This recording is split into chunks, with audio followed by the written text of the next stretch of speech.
Okay, here we are, moving up to floor 3. On the landing, another spectacular double-page spread. This is impossible to get in. It's the spread, of course, from Devil Dinosaur. I would say pretty much Fumetto Kirby's absolute greatest spreads. I'll go up the stairs a bit more, excuse me, and we'll get it in shot. There we go. So, there we are. It's down there. Right, okay, and up here, another image. This, I think, from 2001, and then we come through to the last 2 rooms of the exhibition in the house that Jack built. Okay, thank you. And in here, of course, we are in the world of the Fourth World, and leading off is this image of the gods, a presentation piece from 67, we think, something like that. And this is the Fourth World room where we spotlight the original artwork from all 4 of the books by Kirby at DC. This is 2 pages of this tale of the Aaron the Armoured Man from Jimmy Olsen. We have a cover of New Gods 2 and a splash page from New Gods 4. And what we can also do occasionally is we're able to show the pencils next to the finished artwork. People can compare Kirby's pencils with the inks in the printed form. So here, for example, we have a splash page from New Gods 10. And then here we can see the finished artwork inked by Matt Roy. There we go. Over here, a beautiful 2-pager featuring Lonar, one of the New Gods characters, kind of who ought to ideally have had his own comic eventually. That's a beautiful, complete short story from Forever People. And then 4 pages in sequence here, 21 to 24, 25, brilliant sequence from Forever People, number 8. Including an amazing sequence here where Darkseid is talking with the Forever People, in particular to Big Bear, and squeezes his nose, which is one of the classic incredible scenes from the Fourth World storyline. And then moving along, we've got some pencils and inks from Mr. Miracle, some of the later pages, just these 2 examples here, Mr. Miracle 15 and 16. And then on the wall, we've got, on this main wall here at the back of the black wall, we're able to show this is an unfinished preparatory drawing for Big Barda and Her Female Furies, a proposed possible spin-off comic from the New Gods. And relating to that is this spread from Mr. Miracle 8, which features Big Barda in the background and all of her Female Furies battalion brawling and going crazy in their headquarters, in their barracks. And then pencils, reproduction pencils, and the original of the finished artwork for Mr. Miracle 9, Hyman, the story of Hyman, which is really that and the Pat are 2 of the absolutely foundational masterpieces of this series. So that's wonderful to have them on show. And wrapping up, the Fourth World room, we have a spread from Mr. Miracle with Charlotte Norman and Big Barda holding up a giant truck. And this is a page from New Gods, inked by D. Bruce Berry. The proposed conclusion was going to be called, and the Cosmic Confrontation became, of course, Hunger Dogs, eventually. And finally, actually designed for a promotional toy design, but in fact it's, of course, a very good portrait of the main villain of the Fourth World saga, Darkseid. Okay, I'm going to take us through to the final room. Right, thank you. And here we take the story from the 70s through to the present day, to the end of his career. But this starts off with a fascinating 5-page story, unpublished, from Soul Love, a Black American romance magazine project. This is the 5-page story inked by Tony DeZuniga from the Philippines, who actually turns out to be a brilliant and fascinatingly effective inker, especially in the romance genre, on this story. And it's a very unusual genre for Kirby to launch into, and sadly the book was never published. Like True Life Divorce, it was something that didn't actually see print. And we have the whole story.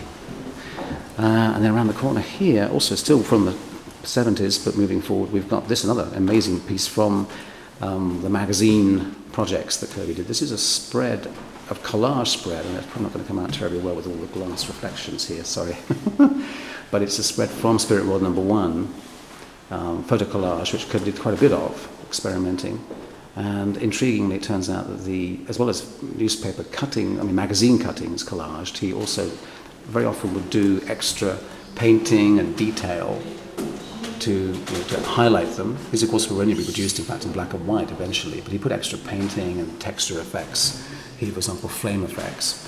And this image in the foreground is, in fact, of course, not a magazine cutting. In fact, it's a photograph cut out. Turns out to be apparently, I was told today, Steve Sherman, Kirby's assistant. It's Steve Sherman's mum in the family auto as she looks out the window and sees all these terrible predictions. It's a story to do with Nostradamus. And then on the wall we move along with a bit more of the 70s Kirby. On this wall we've got Commandy. This is the cover of the Commandy 6 that we had on show downstairs with the pencil scan next to it.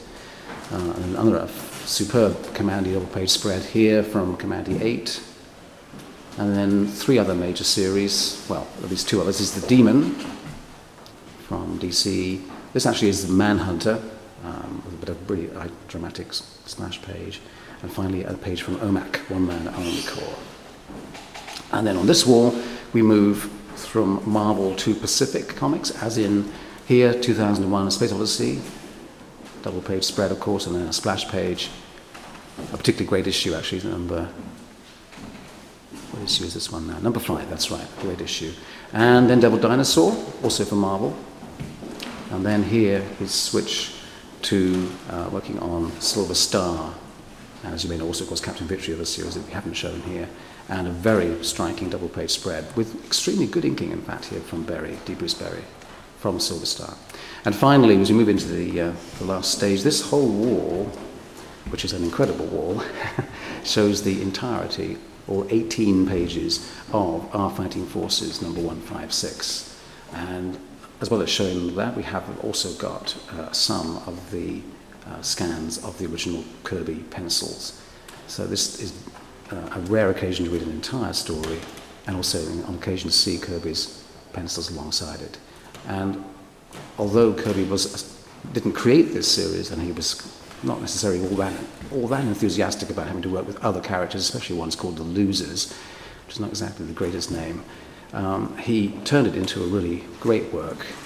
Here you can see the pencils and then the finished pages. Again, pencils the other side here as well. Into really a work of revisiting the war, his experiences, and of course also exaggerating his experiences of the war. And a chance to see all of this issue complete on one wall. And that's really been the rationale between Dan Needle and myself putting this exhibition together, is to make sure where possible we do show at least a good variety, and also where possible some complete stories, so people realize that these are conceived not as one page at a time or even a spread, but are ideally to be seen as complete works, as complete stories, because Kirby is a storyteller as well as an amazing visionary artist. So there we go. I'll just whiz through to the end. Now, there is a bit more to come. Just the last couple of images to show you. But here we have the complete run. And actually, one of the most unusual things where the story ends is there's a final pin-up sequence here of helmets and costumes, which shows how Kirby's interested in military research, and which in fact went back at least to the Sergeant Fury era of the 60s. And there's going to be a different picture here eventually. In the meantime, there's a print of one of his personal private commissions, this incredible cosmic head painting. This is a reproduction. And then a couple of interesting sketches for, I think, for film projects. Yeah, film projects that sadly didn't happen. That's 2 of those.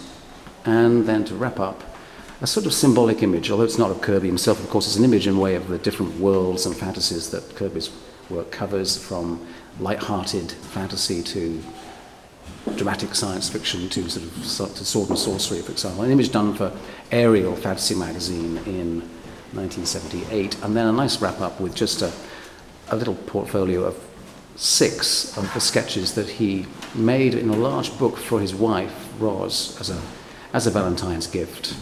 These have now been broken up into separate images, but we've got Sandman. Actually, of course, is that Sandman? That's Stuntman. That's Stuntman. Of course, Stuntman, the Marvel Sandman, Commandy, and over here to finish off, Impossible Man, this is out of sequence, and Metron from the New Gods, and finally Machine Man. So that's a final little portfolio of just 6 of the many characters he created. There we go.